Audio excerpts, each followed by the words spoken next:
तो मूवी की शुरुआत होती है इस छोटी बच्ची किम से, जो अपने मानसिक तौर पर बीमार पापा डोंग के साथ एक शॉप के बाहर खड़ी थी। तभी उसे उस शॉप में ये आखिरी बचा हुआ सेलर मून का बैग पसंद आ गया। तब उसने डोंग से कहा कि मुझे ये बैग चाहिए। डोंग बोला कि कल मेरी सैलरी आते ही मैं तुम्हें वो बैग दिलवा दूंगा। लेकिन इतने में ही वो दुकानदार उस आखिरी बचे हुए बैग को एक दूसरे कस्टमर को बेचने लगा। तब डोंग दुकान में जाकर उस कस्टमर से कहने लगा कि आप प्लीज वो बैग मत खरीदो। इसी चक्कर में वो छोटी बच्ची चोई को मनाने के लिए उसके फेस पर भी हाथ लगाने लगा। ये देखकर चोई के फादर ने डोंग को थप्पड़ जड़ दिया, क्योंकि असल में वो खुद एक पुलिस कमिश्नर था। उसी रात डोंग ने किम से प्रॉमिस किया कि मैं तुम्हें वो सेलर मून का बैग जरूर दिलवाऊंगा। अब अगले दिन डोंग को उसकी सैलरी मिल गई। तभी उसके पास वो कल वाली बच्ची चोई आई और बोली कि मुझे पता है आपको ऐसा सेम बैग किस दुकान से मिलेगा। ये सुनकर डोंग चोई के पीछे पीछे चलने लगा। तभी यहाँ से एक लेडी भी जा रही थी, जिसने आगे जाकर देखा कि डोंग चोई को मुंह से सांस दे रहा है। साथ ही उसने चोई की पैंट भी खोली हुई थी। ये देखकर उस लेडी को लगा जैसे डोंग चोई के साथ कुछ गलत कर रहा है। लेकिन दोस्तों, डोंग आखिर ये क्या कर रहा था वो हमें आगे पता चलेगा। अब पुलिस ने डोंग को रेप और मर्डर के चार्जेस में अरेस्ट कर लिया, जहां बाकी डिटेक्टिव्स उससे सवाल जवाब करने लगे। डोंग बोला कि मेरी बेटी अकेली होगी, इसलिए मुझे उसके पास जाना है। तभी एक ऑफिसर डोंग के जाने पर उसे मारने लगा और बेचारे डोंग को तो पता भी नहीं था कि आखिर उसके साथ ये क्या हो रहा है। रात भर अपने पापा का इंतजार करने के बाद अगली सुबह किम उन्हें ढूंढने के लिए निकल गई। यहाँ पुलिस डोंग को क्राइम लोकेशन पर लेके आई, जहाँ उन्हें कल वाला सीन रिक्रिएट करना था।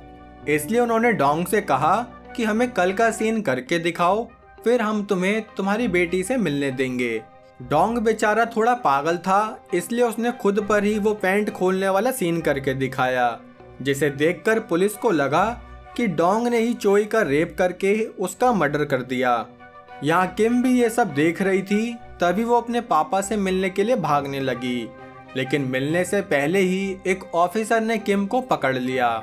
अब डोंग पर इतना बड़ा इल्जाम लगाकर उसे जेल में लाया गया, जहां अभी हाल ही में एक नया वार्डन अपॉइंट हुआ था। डोंग ने देखा कि वहां एक फोन रखा है, इसलिए वो उस फोन से अपनी बेटी को कॉल करने लगा। असल में उस बेचारे को पता ही नहीं था कि जेल में कैसे रहा जाता है। ये देखकर वार्डन ने डोंग को बहुत मारा, क्योंकि वैसे भी वो डोंग पर लगे इस घिनौने जुर्म को लेकर बहुत गुस्सा था। अब यहाँ से डोंग को सेल नंबर 7 में लाया गया, जहाँ पहले से 5 कैदी रहते थे। इनमें ये जैंग इन सभी कैदियों का लीडर था। वो सारे भले ही खुद क्रिमिनल थे, लेकिन जब उन्होंने डोंग के क्राइम रिकॉर्ड पढ़े तो वो गुस्से में आकर उसे कंबल उड़ाकर खूब मारने लगे। अब अगले दिन जब इन सभी कैदियों की धमाचौकड़ी मचने लगी, तभी डोंग ने नोटिस किया कि एक गैंग लीडर जैंग पर हमला करने आगे बढ़ रहा है। इसलिए डोंग ने बीच में आकर जैंग को बचा लिया। उसकी कुर्बानी देखकर जैंग समझ गया कि ऐसा बंदा कभी कोई क्राइम नहीं कर सकता। इसलिए उसने डोंग से कहा कि तुम्हें कुछ भी चाहिए हो तो मुझे जरूर बताना। ये सुनकर डोंग बोला कि बस मुझे कैसे भी करके अपनी बेटी से मिलना है। उसी दिन जेल में शहर का मिनिस्टर भी आया हुआ था, जिसके लिए वहाँ एक फंक्शन ऑर्गेनाइज किया गया। उस फंक्शन में डोंग की बेटी किम भी थी, जिसे डोंग के सेल का एक कैदी बॉक्स में रखकर अपने सेल में ले आया। अपनी बेटी को देखते ही डोंग रोने लगा। दोनों बाप बेटी ऐसे मिले जैसे जन्मों से एक दूसरे से ना मिले हो। किम डोंग पर बहुत गुस्सा करने लगी कि आप एकदम से कहाँ गायब हो गए, और बेचारा डोंग उसे बस यही कह रहा था कि बेटी मैं कोई बुरा इंसान नहीं हूँ। थोड़ी देर बाद जब किम के जाने का समय हो गया, तब डोंग उसे रोकने लगा, क्योंकि वो नहीं चाहता था कि उसकी बेटी उससे दूर जाए। साथ ही किम भी अपने पापा को छोड़कर नहीं जाना चाहती थी। तब जैंग ने डोंग को समझाया कि इस जगह पर किम का भविष्य एकदम अंधेरे में चला जाएगा और फिर वो कभी आगे नहीं बढ़ पाएगी। ये सुनकर डोंग किम को वापस भेजने के लिए मान गया, लेकिन जब वो कैदी किम को वापस छोड़ने पहुंचा तब तक किम की बस यहाँ से जा चुकी थी। अब ना चाहते हुए भी वो कैदी किम को वापस सेल में ले आया, जहाँ ये बाप बेटी तो बहुत खुश थे, लेकिन बाकी सारे कैदी इस टेंशन में आ गए कि कहीं किम की वजह से उनकी सजा और ना बढ़ा दी जाए। पर डोंग और किम इन सभी टेंशन और दुनियादारी से दूर अपनी ही एक दुनिया में मस्त थे। यहाँ एक दिन वार्डन उस फंक्शन की फोटोज देख रहा था, जिसमें उसने नोटिस किया कि एक फोटो में 3 बच्चे दिख रहे हैं, लेकिन दूसरी फोटो में सिर्फ 2। तब उसे सेल नंबर 7 पर शक हुआ, क्योंकि उस फंक्शन में उसी सेल के कैदी की ड्यूटी लगी थी। तभी एक गार्ड उनके सेल के पास पहुंच गया। उस गार्ड से इन कैदियों ने किम को छिपाने की बहुत कोशिश की, लेकिन तब भी वो किम को वार्डन से नहीं छुपा पाए। वार्डन को पता चल गया कि किम डोंग की ही बेटी है, जिसके बाद उसने डोंग को बहुत मारा और फिर उसके हाथ पैर बांधकर एक अलग सेल में डाल दिया। किम को भी जेल से निकालकर एक अनाथ आश्रम में भेज दिया गया। उसी रात एक पागल कैदी ने जेल में इस बात पर आग लगा दी कि जब डोंग अपनी बेटी को यहाँ रख सकता है, तो फिर मैं अपने पापा को जेल में क्यों नहीं रख सकता। सभी गार्ड्स उसे समझाने लगे, लेकिन उसे तो अभी आग की होली खेलनी थी। इतने में यहाँ वार्डन पहुंचा, जो उसे रोकने के लिए अंदर आग लगे सेल में घुस गया, लेकिन इस चक्कर में अब वो खुद उस सेल में फंस चुका था। यहाँ एक गार्ड ने भी डोंग को सेल से निकाल दिया। वहां से निकलकर डोंग ने देखा कि उस आग वाले सेल में कोई आदमी घुसा हुआ है, जिसके बाद वो उस आदमी को बचाने आग में ही कूद गया। अब जब वार्डन की आंख खुली तो वो हॉस्पिटल में लेटा हुआ था, जहां डॉक्टर ने उसे बताया कि अगर सही समय रहते आपको आग से नहीं बचाया जाता तो शायद आज आपकी जान चली जाती। साथ ही उसने ये भी बताया कि डोंग ने वार्डन को बचाने के लिए खुद को भी काफी चोट लगवा ली। यहाँ किम अपनी क्लास टीचर से मिलकर बोली कि मुझे अपने पापा से मिलने का मन कर रहा है। वो टीचर इस मासूम की हालत देखकर उसे जेल में ले आई, जहां उनकी मुलाकात डोंग से हुई। उन दोनों का मिलन होते हुए वार्डन भी बहुत ध्यान से देख रहा था। वो समझ रहा था कि बच्चों से प्यार करने वाला एक शख्स ऐसा जुर्म कैसे कर सकता है। अब यहाँ से जाने के बाद किम की हालत बहुत डाउन होने लगी, क्योंकि अपने पापा के बिना वो खुश नहीं रह पा रही थी। तभी उससे मिलने वार्डन पहुंचा, जिससे किम ने कहा कि आप प्लीज मुझे भी अरेस्ट कर लो, ताकि मैं अपने पापा के साथ रह पाऊं। ये सुनकर वार्डन ने अपने गार्ड से कहा कि तुम्हें मेरे लिए काम करना होगा। अब थोड़ी देर बाद वो गार्ड सेल नंबर 7 में डोंग के लिए एक बॉक्स लेके पहुंचा, जिसमें और कोई नहीं बल्कि किम ही थी, जिससे मिलकर डोंग की खुशी का कोई अंदाजा नहीं रहा। इस चीज के लिए तो उसने वार्डन का शुक्रिया भी किया। इतना सब होता देख वार्डन अंदर ही अंदर सोचने लगा कि आखिर इतने साफ दिल का बंदा कैसे कोई क्राइम कर सकता है। जिसके बाद उसने डोंग के केस की छानबीन शुरू कर दी। तब उसे पता चला कि असल में वो केस कमिश्नर की बेटी से जुड़ा हुआ था, इसलिए इस केस की कोई अच्छे से जांच पड़ताल नहीं हुई और जल्दी जल्दी में डोंग को ही दोषी ठहरा दिया गया। यहाँ किम उन सभी कैदियों के साथ रहकर बहुत खुश थी। उसने तो उन सबको पढ़ना लिखना तक सिखा दिया था। ऐसे ही एक दिन उनमें से एक कैदी बहुत उदास था, क्योंकि जेल में रहकर वो अपनी प्रेग्नेंट बीवी से बात नहीं कर पा रहा था। तब किम ने उस कैदी को उसकी बीवी से बात करने के लिए अपना फोन दिया। अब बड़ी मुश्किल से टावर आते ही उस कैदी ने अपनी बीवी से बात की। तब हमें पता चला कि उनकी एक बेटी भी हुई है, जिसे जानकर ये सारे कैदी बहुत खुश हो गए। अगली सुबह एक गार्ड ने डोंग को बताया कि जल्दी ही उसका फाइनल ट्रायल होने वाला है। ये सुनकर डोंग को कोई फर्क नहीं पड़ा, लेकिन बाकी सारे कैदी बहुत टेंशन में आ गए।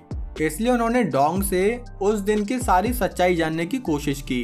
तब हमें पता चला कि जब डोंग चोई का पीछा कर रहा था, तभी वो एकदम से जमीन पर पड़ी बर्फ से फिसल गया। अब जब वो उठकर आगे आया तो उसने देखा कि चोई जमीन पर गिरी हुई है और उसके सर से काफी खून भी बह रहा था। अब ये सारे सोचने लगे कि आखिर सिर्फ गिरने से कैसे किसी की मौत हो सकती है। इसलिए उन्होंने उस दिन की सिचुएशन को दोबारा से रिक्रिएट किया, जिससे वो समझ गए कि शायद चोई का सर उस दिन ठंड में पड़ी बर्फ के ऊपर जाकर गिरा था, जिस वजह से उसके सर से खून बहने लगा। साथ ही गिरते वक्त उसने अपने हाथ से एक रस्सी हिलाई जिससे कि उसके सर पर एक ईंट आकर गिरी। लेकिन अभी भी वो ये सोचकर परेशान थे कि आखिर डोंग ने चोई की पैंट क्यों खोली। तब डोंग ने बताया कि मैं बस उसे अपने मुंह से ऑक्सीजन देने की कोशिश कर रहा था, साथ ही उसकी पैंट भी मैंने इसलिए उतारी ताकि वो अच्छे से ऑक्सीजन ले पाए।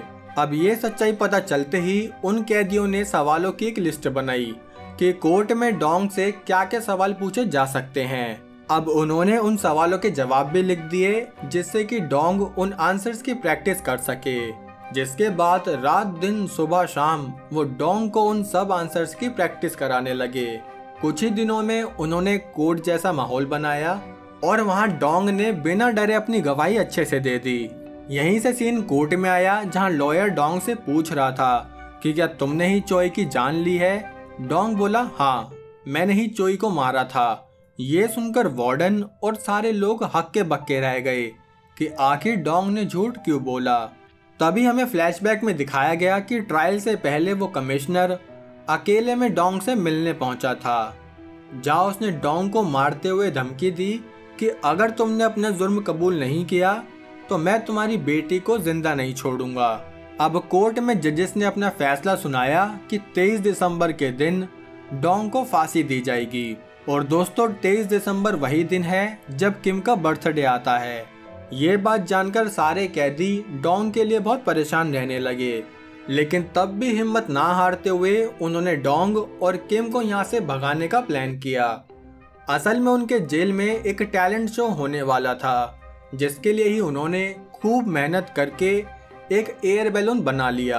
अब जब वो टैलेंट शो शुरू हुआ तब उन कैदियों ने किम और डोंग को उस बैलून में बिठाकर यहाँ से भगाने की कोशिश करी। गार्ड्स भी उस बैलून को बेमन से रोकने की कोशिश करने लगे क्योंकि वो भी चाहते थे कि डोंग यहाँ से भाग जाए। लेकिन बदनसीबी से एयर बैलून की रस्सी उस बाउंड्री में लगी फेंस में फंस गई। ये देखकर सारे कैदी और गार्ड्स काफी उदास हो गए कि डोंग और किम अभी भी नहीं भाग पाए। लेकिन तब भी डोंग अपनी बेटी के साथ वहाँ बहुत खुश था, क्योंकि हर बाप की तरह उसे सिर्फ अपनी बेटी और उसकी खुशियां ही चाहिए थी। कुछ ही दिनों में वो 23 दिसंबर का दिन आ गया, जहां सारे कैदी मिलकर किम का बर्थडे सेलिब्रेट करने लगे। सभी ने किम को अपनी तरफ से कुछ गिफ्ट दिए और डोंग ने भी उसे वही सेलर मून का बैग दिया जो किम को बहुत पहले से चाहिए था। तब किम ने डोंग को इस बात के लिए थैंक्स बोला कि आप मेरे पापा हो, और डोंग ने उसे थैंक्स बोला कि तुम मेरी बेटी हो। ये देखकर ये सारे कैदी अपने आंसू रोकने लगे, लेकिन उन लोगों की खुशियां एकदम से गम में बदल गई जब डोंग को फांसी के लिए ले जाया जाने लगा। असल में किम और डोंग से कहा गया था कि डोंग को एक दूसरे सेल में शिफ्ट किया जा रहा है। अब जाने से पहले डोंग ने किम को बाय बाय किया, लेकिन जब उसने देखा कि वो एक सेल में नहीं बल्कि फांसी के लिए जा रहा है तो वो टूट गया। वो रोते हुए अपनी बेटी के पास आया और वार्डन गार्ड सबसे अपनी जान की भीख मांगने लगा, क्योंकि उसे सिर्फ अपनी बेटी के साथ ही रहना था। किम भी अपने पापा को खोने के डर से बहुत रोने लगी, लेकिन इसमें ना तो गार्ड कुछ कर सकता था और ना ही वार्डन। अब दोस्तों ये सब था फ्लैशबैक। यहाँ से कहानी आती है प्रेजेंट में, जहाँ किम एक लॉयर बन के अपने पापा का केस लड़ रही थी। उसने पहले ही वार्डन से डोंग के केस के सारे पेपर ले लिए थे, जिनकी मदद से अपने पापा के जाने के बाद भी किम ने उस केस को दोबारा खुलवा लिया। अब कोर्ट में दोबारा से डोंग के केस का ट्रायल चलने लगा, जिसमें किम ने अपने सभी एविडेंस और गवाहों को पेश करके ये प्रूफ कर दिया कि उसके पापा बेकसूर थे। जिसके बाद कोर्ट ने सारे गवाह और सबूत देखते हुए डोंग को निर्दोष घोषित कर दिया। लेकिन अब क्या फायदा, डोंग की जान तो इस अंधे कानून ने बहुत साल पहले ही ले ली थी। फिर भी कोर्ट के इस फैसले से वो सभी कैदी बहुत खुश हुए, जो कि अब जेल से बाहर आ चुके थे। अपने पापा को इंसाफ दिलाकर किम वापस उसी बैलून के पास आई, जहां उसे अपने पापा के साथ बिताए हुए वो सारे पल याद आए। अब उसने अपने पापा को गुड बाय कहा और बहुत ही इमोशनल गुड बाय के साथ इस मूवी का यहीं एंड हो गया। उन्होंने तो गुड बाय कर दिया दोस्तों, लेकिन आप मुझे गुड बाय ना करते हुए चैनल को सब्सक्राइब करके जाना। साथ ही वीडियो कैसी लगी लाइक कमेंट करके ज़रूर बताना। बाकी हम मिलेंगे हमारी अगली वीडियो में, तब तक के लिए जय हिंद।